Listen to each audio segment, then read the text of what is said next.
Lord, from you. Yun ang hinihiling namin, Panginoon. To help. Ikaw ang aming saklolo. Hallelujah. Nakuha na namin ang paunahing hatak na yung binigay. Pero umihiling pa kami ng isang pang hatak mula sa iyo. Na muli mo pa kami pagpapalain. Sa iyong salita, nakapapahinga kami, Panginoon. Yes, good God. Pastor, purihin ang Diyos. Oh, just another touch, Lord, from you.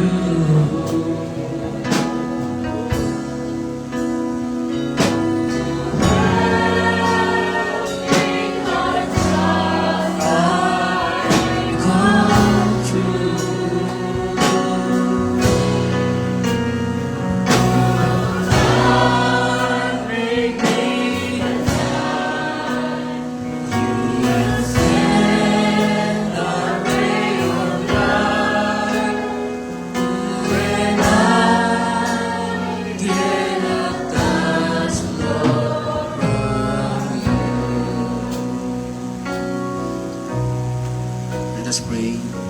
Lord, maraming salamat sa kabutihan mo sa amin. Salamat, Lord, sa biyaya mo. Andito kami sama-sama lahat na naglilingkod sa iyo. Salamat, inalis mo ang anumang sagabal. At dalangin namin na alisin mo pa ang anumang negatibo.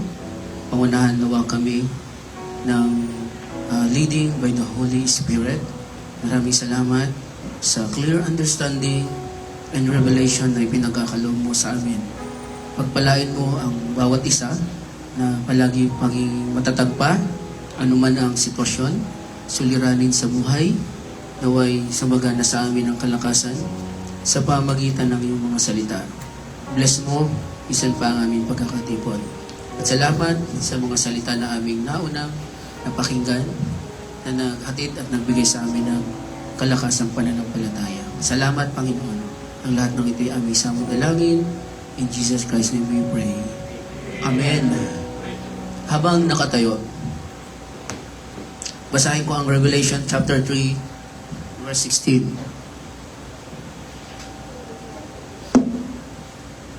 Nahulog yung botones ng aking barong.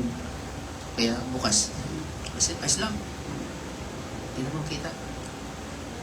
Revelation 3, verse 16 and 18. Kaya, sapagkat ikaw ay malahininga at hindi mainit o malamig man, ay isusuka kita sa aking bibig. Sapagkat sinasabi mo, ako'y mayaman at nagkamit ng kayamanan at hindi ako nangangailangan ng anuman. At hindi mo nalalamang ikaw ang aba at maralita at tukha at bulag at hubad.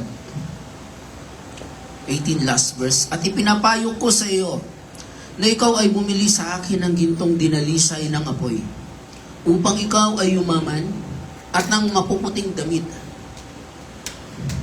upang iyong maisuot at upang huwag mahayag ang iyong kahiyahiyang kahubaran at ng pangpahid sa mata na ipahid sa iyong mga mata upang ikaw ay makakita. Pagpalain ang pagkabasa ng salita ng Diyos. Sige, magsiupo kayong lahat.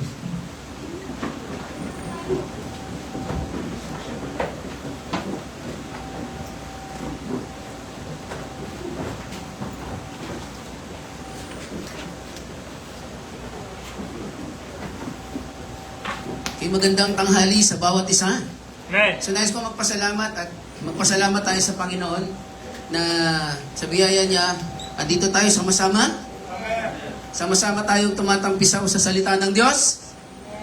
At salamat sa pagtatagumpay. At masaya ako na nakita ko si Sister Mary.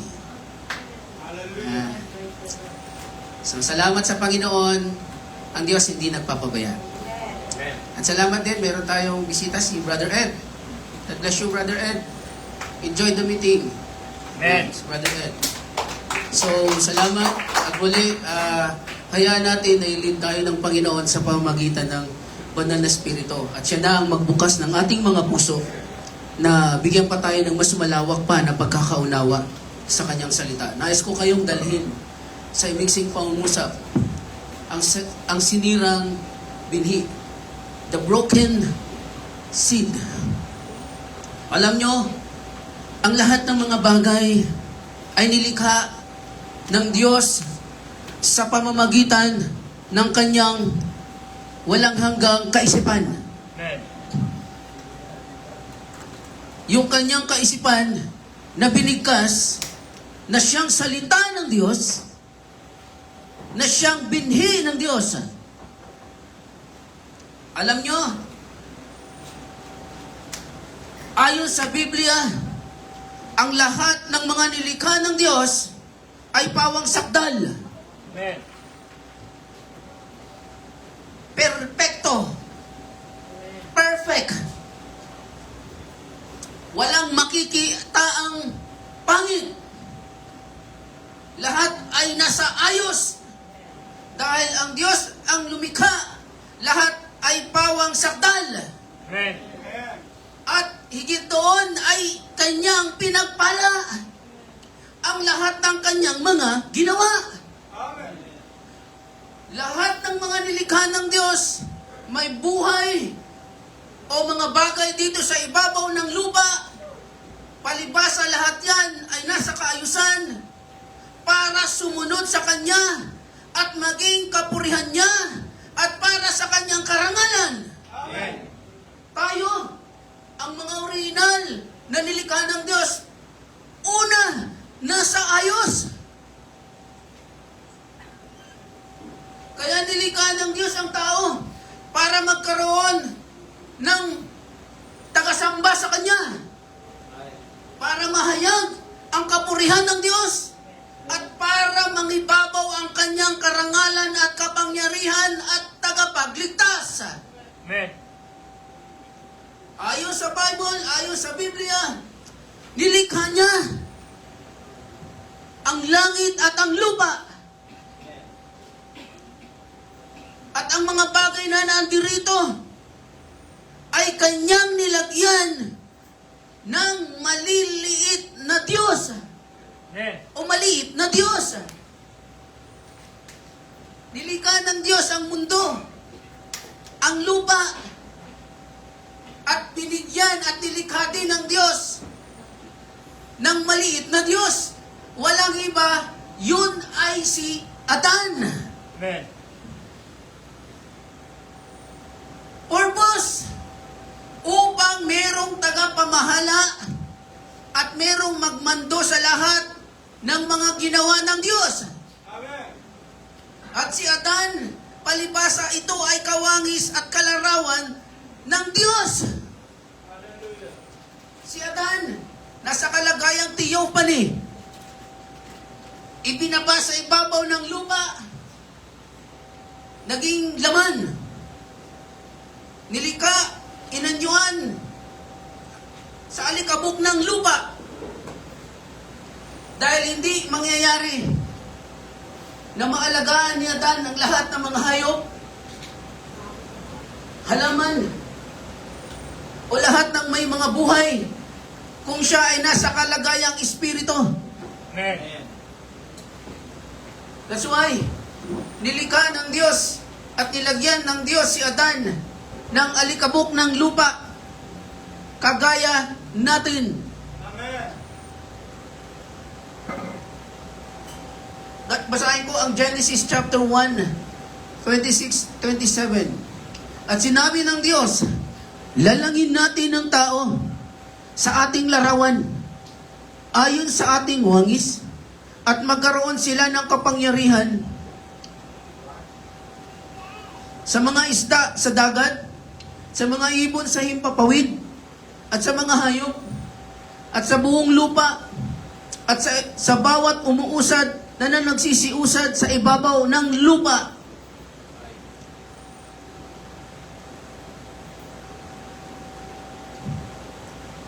Asan na?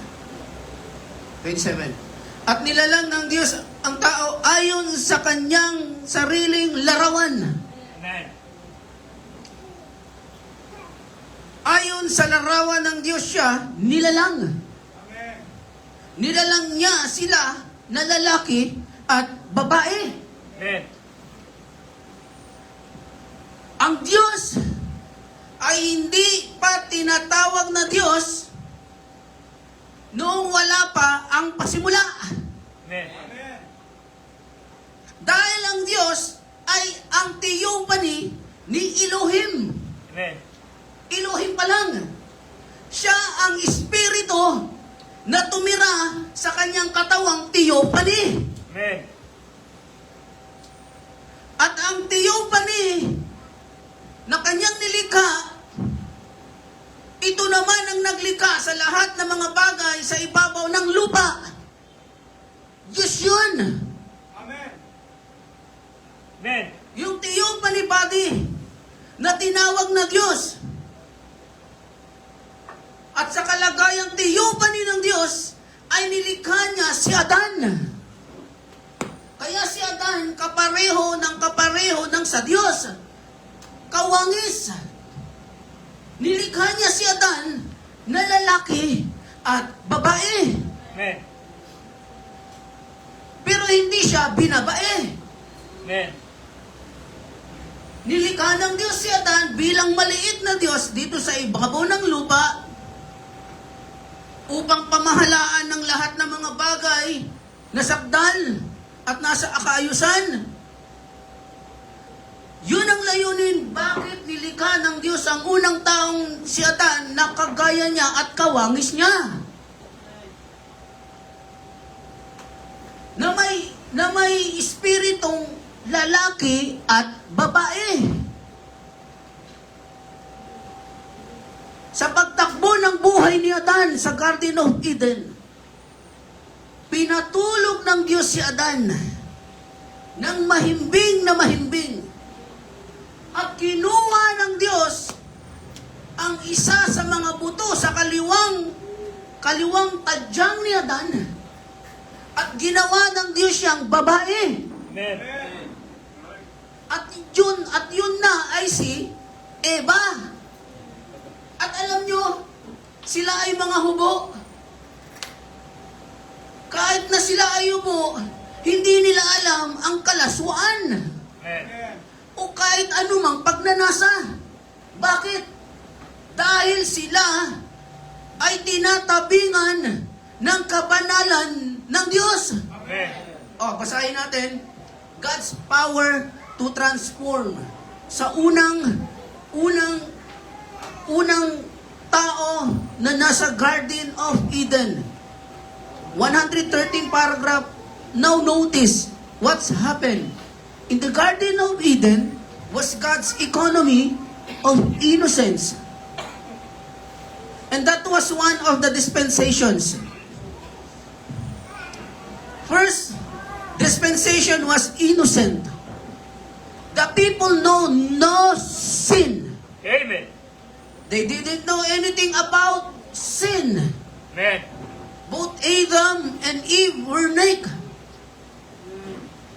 But they were hid from their nakedness by a spirit veil over their face. Amen. They never knew that they were naked Amen. at all. Because they were hid for God's will in their own minds. They didn't know what's right and wrong was. And them both standing there naked showed that the knowledge had not yet come to them. Amen. They were naked. The pair was naked and knew it not. Amen. Ayon dito sa mensaheng binasa ko, sa God's power to transform, sa unang panahon, sa unang tao at sa unang panahon sa Garden of Eden, panahon yun ng pagka-inosente ng mga tao. Amen. Hindi nila alam ang kasalanan. Hindi nila alam ang pagnanasa. Hindi nila alam na sila ay mga hubo at hubad. Dahil ang kanilang mga mata ay tinatabingan ng kabanalan. Amen. Sa kanilang kaisipan, ito yung gawa ng Espiritu Santo na ginawa ng Diyos sa kanila. Napaka-inosente. Parang isang bata, parang isang baby. Walang kamalayan sa mga bagay. Palibasa, si Adan at si Eva, sila ay nasa ilalim ng pamamahala ng Diyos. Amen. Pero bagamat ganun pa man, hanggang sa yung kalayaan ni Eva, ninasa niya na magkaroon siya ng karunungan at kaalaman ni Satanas.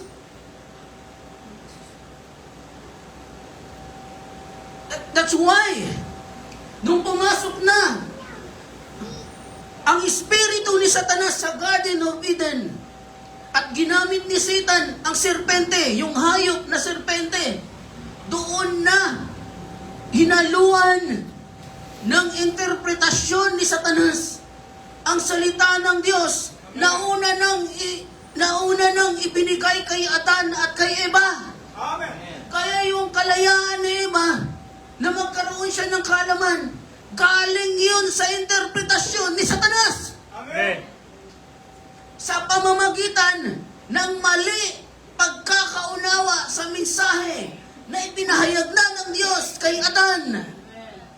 Nahaluan na. Meaning, sa Garden of Eden pa lang, meron ng pandaraya sa tao na andun na si Satanas para dayain ang tao, para itwist yung salita ng Diyos.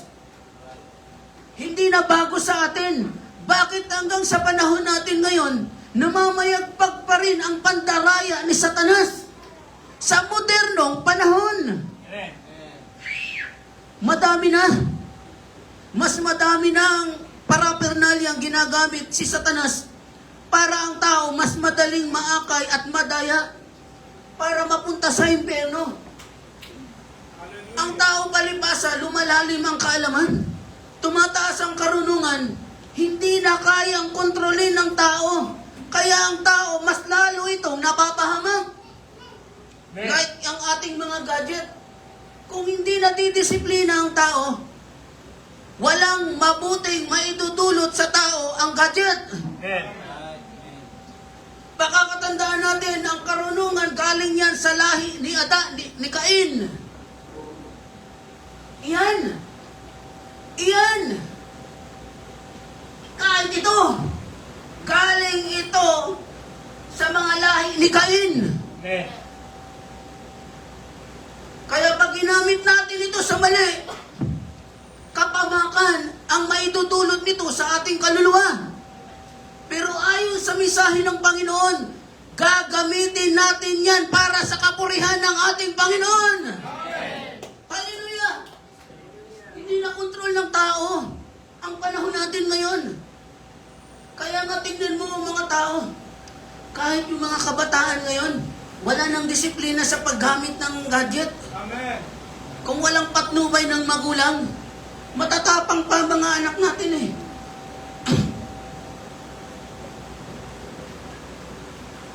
Meron nga ako ditong inalagaan eh. Wala nang disiplina sa paggamit ng cellphone.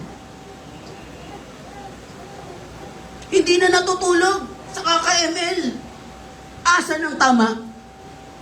Hallelujah. Yun, tinamaan.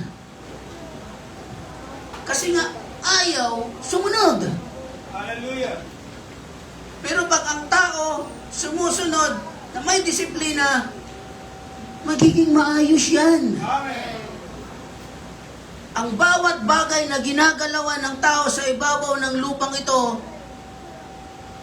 ginagamit yan ni Satanas para ang tao lalong lumayo at hindi makapaglingkod sa Panginoon. But salamat sa Diyos, walang kapangyarihan sa atin si Satanas. Amen. Dahil alam niya na meron na tayong panlaban. Walang iba kundi ang mensahe sa ating panahon.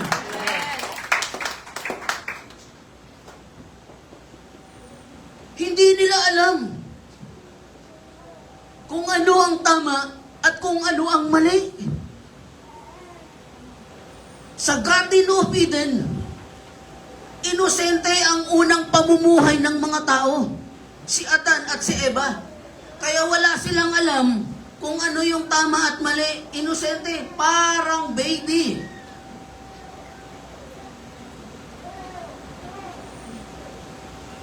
Pero pumasok na si Satanas sa pamumuhay ng isang tao. Siya ang sumira sa lahat ng mga bagay sa ibabaw ng lupa. Nagdala siya ng kamatayan sa tao at kaguluhan sa tao. Amen. Demonyo talaga si Satanas. Wala talaga siyang maidudulot na buhay sa tao. Kaya huwag tayong makinig sa mga aral na hindi ipinahayag ng Diyos sa kanyang lingkod na propeta sa ating panahon. Amen. Sabi nga kanina ng ating mga ngaral, ang mga tao balisang-balisa sa kakapunta ng mga simbahan. Pero kahit kailanman, hindi nila matutuklasan ang katotohanan. Dahil masyado silang nasira na at nasilaw na sa aral ng tao. Pero salamat sa Panginoon, meron tayong City of Refuge. Amen. At walang iba kundi ang misay sa ating panahon. Thank you, Lord. Ito ang maghahatid sa atin para tayong alisin sa kamatayan. That's why ang mundo, ang tao, sadlak sa kaguluhan, sadlak sa kamatayan, walang konsensya sa paggawa ng kasalanan. Palibasa, dinadaya na ni Satanas ang tao. Kaya, demonyo talaga si Satanas. Amen. Walang maitutulot na mabuti. Salamat sa Panginoon. Iningatan niya ang bawat isa sa atin. Amen. God's power to transform. And now, in the last church age, we find here that they make again. Yes. I Amen. don't know it, but it's not the Holy Spirit veil. Yes. Kanina, Holy Spirit. Pero itong isahe, nagsasabi, hindi na Holy Spirit. Sorry. Excuse me. It's the veil that Satan slipped over Eve back there. A veil of lust. Amen. The last veil. They are so filthy till they don't know that they are naked. Our woman on the street with the shorts on, sexy dress. Ayon dyan sa mensaheng binasa ko, sa huling panahon natin ngayon, itong mga iglesia ay itinipo kay Eva Amen. na dinaya ni Satanas sa pamamagitan ng serpente sa huling panahon natin ngayon. Ito yung mga modernong serpente ngayon. Ito yung mga modernong mga ngaral sa ating panahon. Amen. Mga anointed ng espiritu ni Satanas. Amen. Mga false anointed. Mga false preachers. Upang ilayo ang tao sa Diyos. At upang ilayo ang tao sa purong salita ng Diyos. Amen. Sa ating panahon, merong salita na inahayag sa atin upang maging kalakasan ng ating pananampalataya at ng ating kaluluwa. Amen. Ayon sa misaheng binasa ko, kung si Adan at si Eva noon ay may kabanalan, wala silang alam at kamalayan sa kasalanan. Dahil ang kanilang mga mata at kaisipan tinatakpan ng kapanalan ng Diyos. Amen. Kahit pa sila ay hubad, wala silang damit. Hindi nila nakikita ang kalaswaan dahil sa kapanalang ipinasok ng Diyos sa kanila. Amen. Pero ngayon sa ating panahon, sa huling panahon natin ngayon, itong kapanahunan ng Iglesyang Laodicea, binulag ang mga tao ng espiritu ng dyablo Amen. upang hindi nila malaman na sila ay mga hubo, mga iglesyang hubad, kahit ang kanilang mga miyembro, kung makapag-asta at kung makapananamit ay mga malalaswa. Pero mga naglilingkod sila. Amen.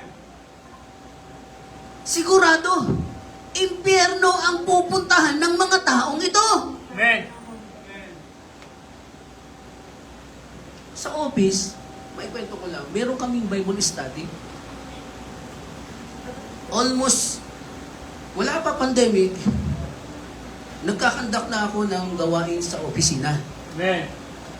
Wala pa pandemic, nag-run siya ng almost 3 years. Nagkakaroon pa nga kami ng yearly anniversary. With the support of the owner of the company.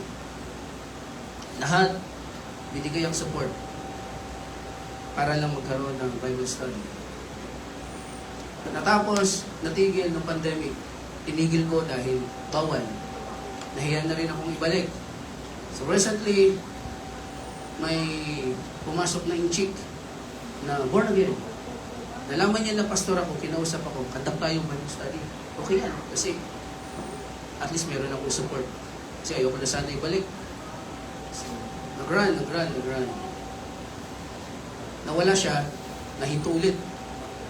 Nawala siya eh. Chinugi. Sinipa. Nawala. So, ito ulit, meron na naman. Mag-asawa. So, nagkandak sila. Ako, nasa gilid lang, hindi ako nagsasalita. Pero hindi ko alam kung pinakilala ako ng aming boss na meron ditong pastor na nagkakandak niyan. So, hinayaan ko sila dahil maganda naman yung loob nila na magkandak ng Bible study. Every Saturday. 2 Saturday na. Last at saka kahapon. So, nasa gilid lang ako. Hindi ako nagsasalita. Hindi ko alam kung alam ba nila o ano eh. Dami kami. So, hindi mo na ako nagsasalita. Sila muna.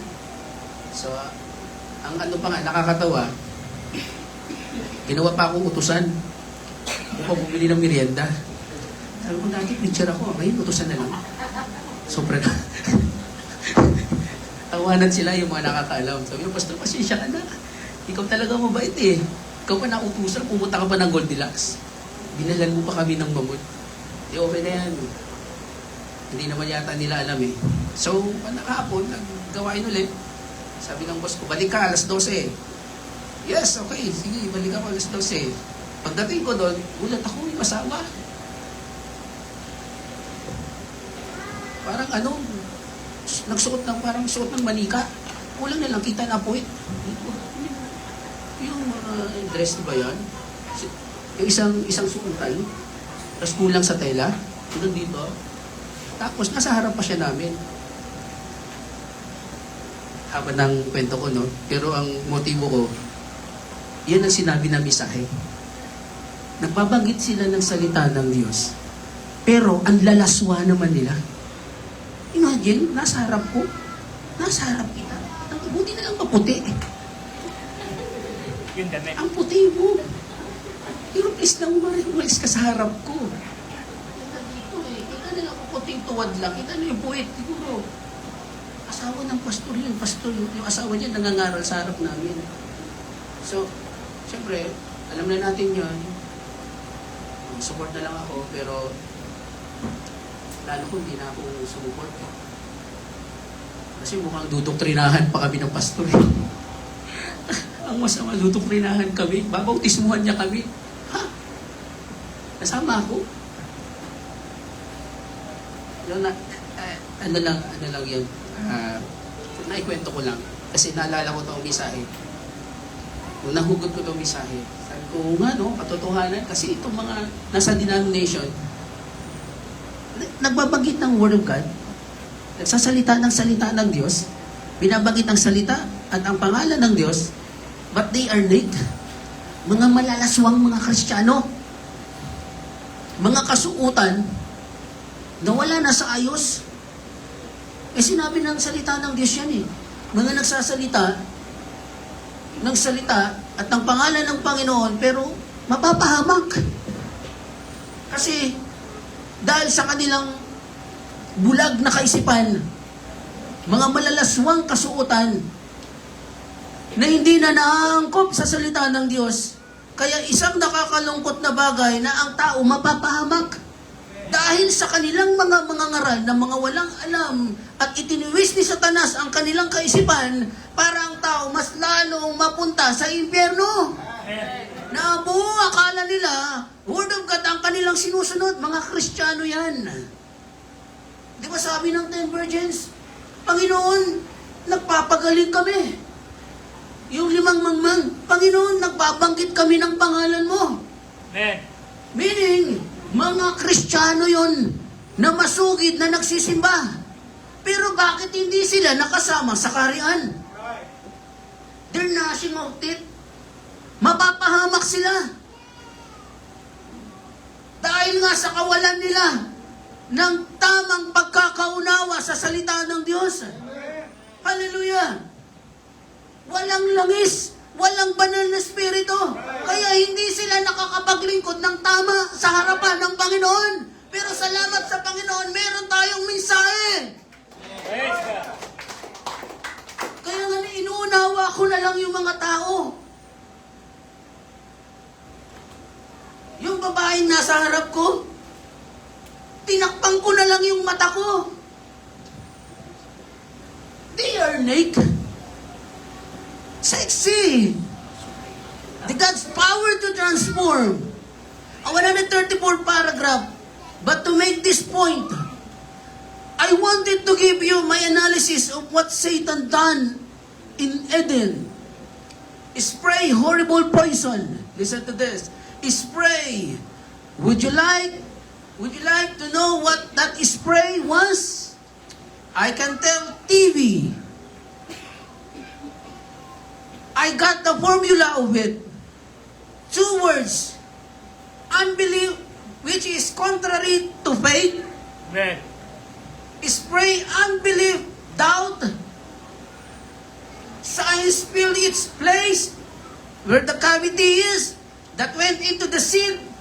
Satan filled that cavity with knowledge and science and civilization, and it's deformed the whole entire creation of God.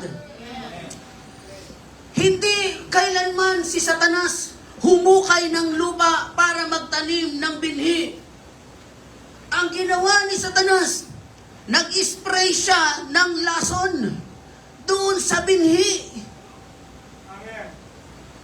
Hinaluan niya ng lason upang masira ang kalusugan ng halaman ng binhi. Amen. Ito ang ginagawa ni Satanas sa tao. Hinaluan ni Satanas ng lason ang katawan ng tao na nagpapababa ng buhay ng isang tao. Amen. Dahil ang kinakain ng tao, lason. Ilang taon ang mga tao sa sinaunang panahon? Sino ang pinakamatandang taong nabuhay sa mundo? Methuselah, 969 years. Si Adan, umabot ng 800, I think. Marami ba? Mga sinauna, mga Old Testament saints, bakit sila nabuhay ng ganong katagal? Dahil ang kinakain nila, wala pang lason. Amen. Amen. Si Brother Ray, 80 plus na? Pero makikipagbalyahan pa sa akin yan. Alam mo ang sikreto niya? Hindi siya kumakain ng kahit ano-ano. Karne.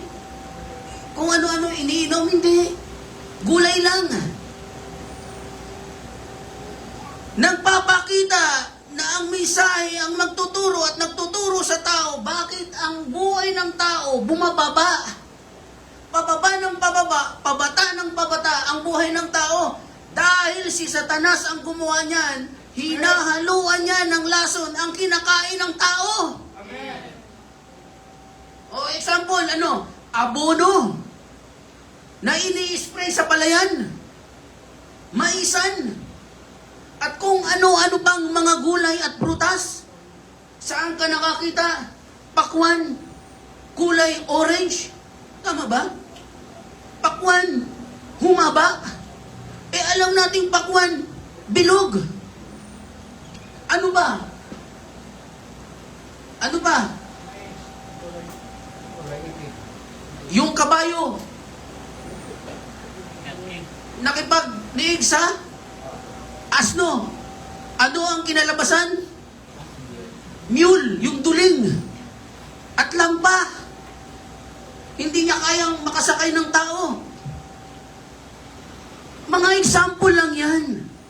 Pero ito ang katotohanan na apektado ang buhay ng isang tao sa kagagawan ni Satanas sa kapabayaan ng tao. Amen. Piruin mo, enjoy na enjoy tayo sa bigas.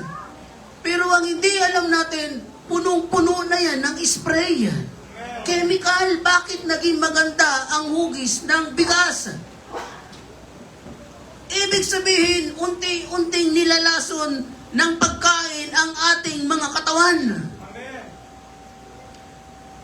Yung itlog, magtataka tayo, bakit unlimited ang itlog, hindi maubos-ubos? Kasi nga, naipoproduce na pala ang itlog ngayon sa pamamagitan ng chemical. By the injection, kaya ang itlog panay-panay para lang umiiti. Kaya ang sabi ng misahe ng Panginoon, mag-ingat tayo sa kinakain natin. Amen. At bago natin isubo, for your information, what shall we do? We just pray first. Hindi yung lamon ng lamon. Kung kailan naubos na nakalimutan mo pray. Di ba, pwede pa naman, pray mo ulit. Kaso pag nalason ka, goodbye.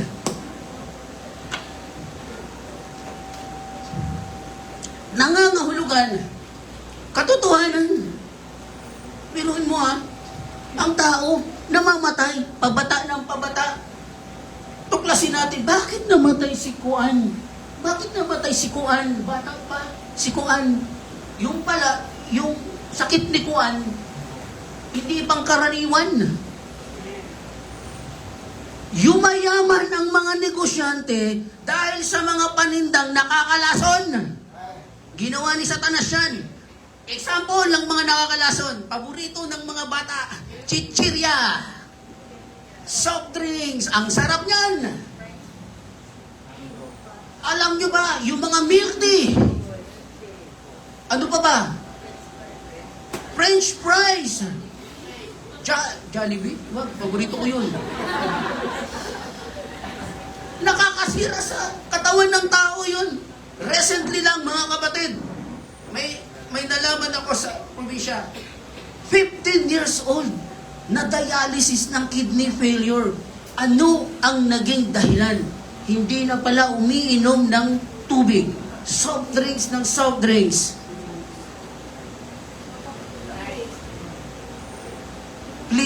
Please lang. Mahal ko kayo. Please lang. Kuntian nyo na lang. Uminom pa rin kayo, pero kunti. Huwag matakaw sa soft drinks. At isa pa, yung sino mahilig sa 3-in-1 coffee. Turo. Ayun, yari. Lahat ng turo sa'yo, brother. Na-try ko uminom ng 3-in-1 coffee. Na-try ko yan, kaya isinumpa ko na yan. Kasi, nagka-ulcer ako. Suka ako ng suka. Ang buong akala ko, ano nangyari? Bakit ganito nararamdaman ko? So hindi ko pa natuklasan. Na gumaling ako. Inulit ko. Kasi masarap yung ano eh, yung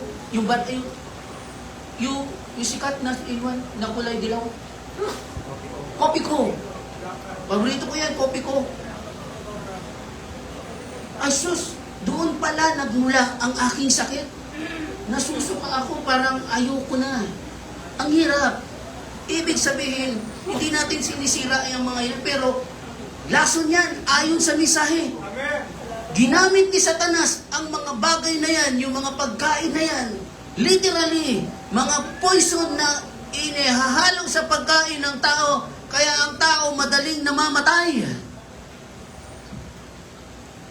Please lang.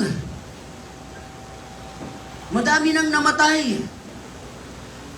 Dahil sa kapabayaan, dahil sa kawalang disiplina sa pagkain. Misis ko, mataas ang sugar. Ako, mataas ang tolerance. Mataas ang gusto ko sa Jollibee. Si Brother Bong, mataas din sa'yo, Brother Bong, ba? Si Sister Ami, mataas ang blood pressure. O marami sa atin dito, may mataas ang problema. Kasi hindi natin namamalayan, yung mga ini-intake natin, it will cause, bakit ganito? Hindi na normal ang takbo ng ating mga kalusugan. Amen. Huwag na tayo yung mga mahilig sa milk tea, please stop it. Yung mga mahilig sa soft drinks, stop it. Kung gusto nyo, konti. Marami nang namatay dahil mahilig sa soft drinks. Ang dami-dami kong nakilala. Sa probinsya, ang daming namatay. Matanda, bata. Yung pinakabata, 15 years old. Ang hirap, ang lusog niya. Nung na-dialysis, payat-payat, butot, balat. Ayun, namatay. Meron tayong nakilala rin namatay dahil nalaman ko, ang hilig sa soft drinks. Anong ginawa? Yung atay. Ipinapakita natin to bilang babala, hindi panakot, babala, na sinasabi ng misahe na hindi lang pala mas malalalim na aral ang ipinapakita sa atin, kundi buhay natin, araw-araw, kung paano natin ingatan ito, kasi iniingatan ito ng Diyos. Dahil ang katawan natin ay templo ng Diyos. Kung templo ito ng Diyos, magpupuri ito ng walang hanggan. Kung templo ito ng Diyos, huwag natin itong sisirain. Palagi ito dapat maayos at nakahandang magpasalamat at magpuri sa kabutihan ng Panginoon. Hallelujah! Next. Last na lang. God's power to transform. Okay? O. Wala nang iinom ng milk tea? Kunti na lang iinom ng soft drinks? Okay ba? Nakakaintindihan tayo? Okay ha. Monitor ko kayo. So, God's power to transform. 137 paragraph now. How the poison has struck the church. Kanina, physical na katawan ang itinuturo sa atin ng misahe kung paano natin ingatan. Ito naman, spiritual na pamumuhay natin. Now, how the poison has struck the church, struck the earth. Satan poison upon the seeds has put cavities in it and caused it to be deformed. Amen. More and more, he sinks deeper into the hearts of the churches and in the hearts of the people, and everything science until it's become a place where the human race, by being interbred, I believe every seed should bring forth of its kind. And the human race and the plant, it being interbred, has brought us to a place in eating our food from the earth which our bodies has made hybrid. Hindi na talaga ligtas ang tao dahil sa kinakain. Hybrid eh. It's put our whole mind. Now, it's our bodies are falling from 20 to 25 years old because of degenerated cells by hybrid foods. Don't our brain cells degenerate? It's that cells also. That's why Ricky runs through that street here with hot rod, while Riqueta, Elvita, and many of them, as we would call name out here, half naked before the people mentality gone. No more conceptions of decency of morals. Ayon dito sa mensaheng binasa ko, ang unbelief ay pagdududa sa mensahe. Ito ang itinanim ni Satanas sa puso ng tao. Itinanim niya ang poison sa puso ng tao para magduda sa mensahe ng Panginoon. Lason ang itinanim ni Satanas sa tao. Lason ang isinaboy niya sa mga iglesia, sa puso ng mga tao, upang ilayo sila sa tunay na katotohanan. Upang ilayo ang tao sa tunay na ilaw, sa tunay na salita ng Diyos, at sa espiritual na kamatayan. Hindi nila alam na sila'y parang mga zombie, mga buhay na patay, na bumuburi ng matapat sa Panginoon. But they're not, dahil wala silang buhay, dahil walang mensahe na kanilang tinanggap. Hallelujah! Hindi ba nila nararanasan ang tunay na ma-born again sa espiritu patungo sa kaluluwa upang maihatid sila sa purong mensahe ng Diyos sa ating panahon? Ito ang magdadala at magtatanyag sa mahabang damit at sa pampahid sa kanilang mata na binulag ang kanilang kaisipan upang sila ay makakita ng pagpapala at pagkakaunawa sa mensahe ng Diyos. Palibasa sila ay mga hubad, mga naglilingkod na mga patay, mga zombie pumuburi sa Panginoon. Dahil sa kawalan nila ng pagkakaunawa, nababaliwala lahat ang kanilang paglilingkod sa Panginoon. Pero salamat sa Diyos, buhay na buhay ang nobya ni Kristo. Salamat sa Panginoon, merong mensahe. Ibinigay sa atin ang mas malawak at mas malalim na pagkakaunawa. Salamat sa Panginoon, sama-sama tayo maglilingkod. Hallelujah! Salamat sa Panginoon.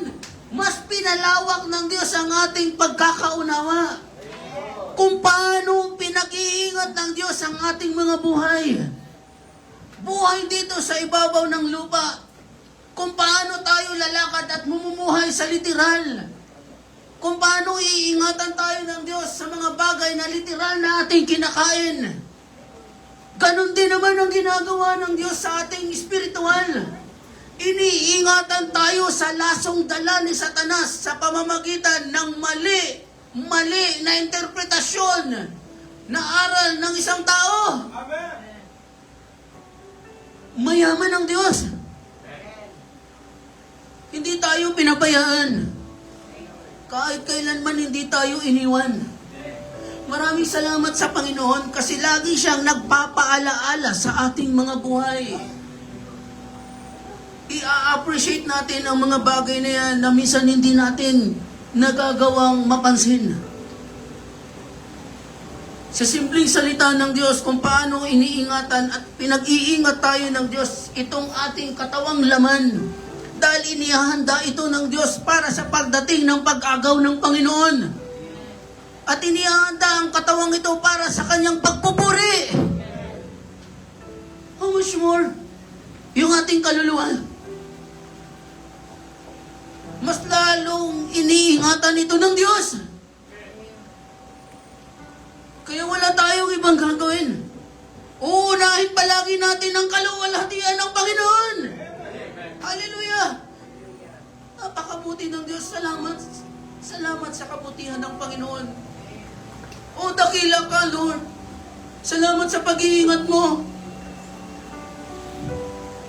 Salamat, Lord. Minsan dumanas ang bawat isa ng kabigatan, suliranin, problema, pagsubok, karamdaman. Ngunit hindi mo hinayaan na kami ay hindi namin malagpasan ng mga bagay na ito.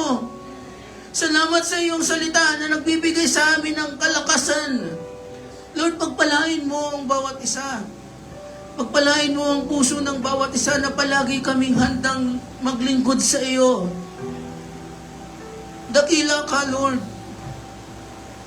Salamat sa pag-iingat mo. Dalangin namin ang lahat ng ito. At patuloy namin ibinabalik sa iyo ang pinakamataas na papuri, pasasalamat sa tanging pangalan ng aming Panginoong Hesus. Amen. Awitan natin ang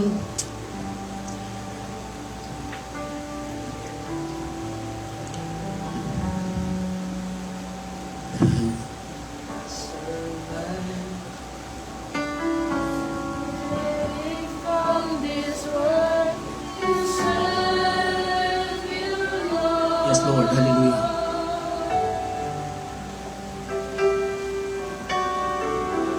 Before the world was formed, we bring your fruit of righteousness by your Spirit, Lord. But sometimes I see myself Thank you, Lord. falling on my weaknesses. So help me, Lord, to stand and claim your Victory is mine. victory is mine. Victory is ours. Yes, thank you, Lord. We will not give up. And we will overcome. We will overcome. Oh, glory. The Lord is on our side. Who can be against us?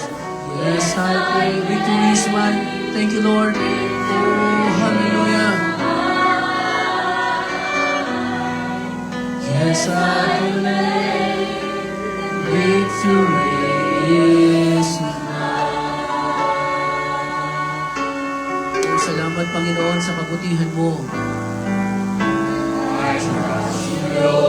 With all my heart, believe that your word has promised for your right. Oh, glory. Hallelujah. She's the pride of God's good final age, more than conqueror, and able to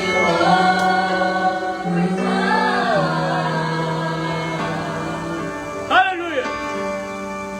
She's a bride that we can free, spotless and justified, and a part of this invisible light. Victory is mine.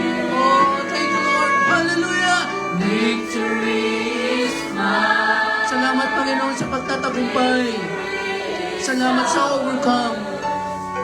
We will not give Kailanman hindi mo kami pinabayaan, Panginoon. Napakabuti mo.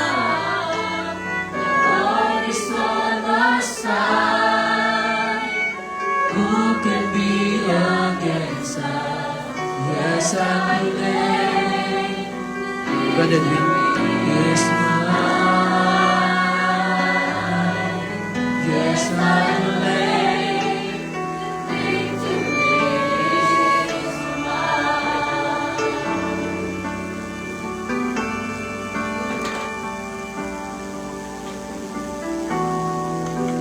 Amen. Alay na po mga kaupong bawat isa.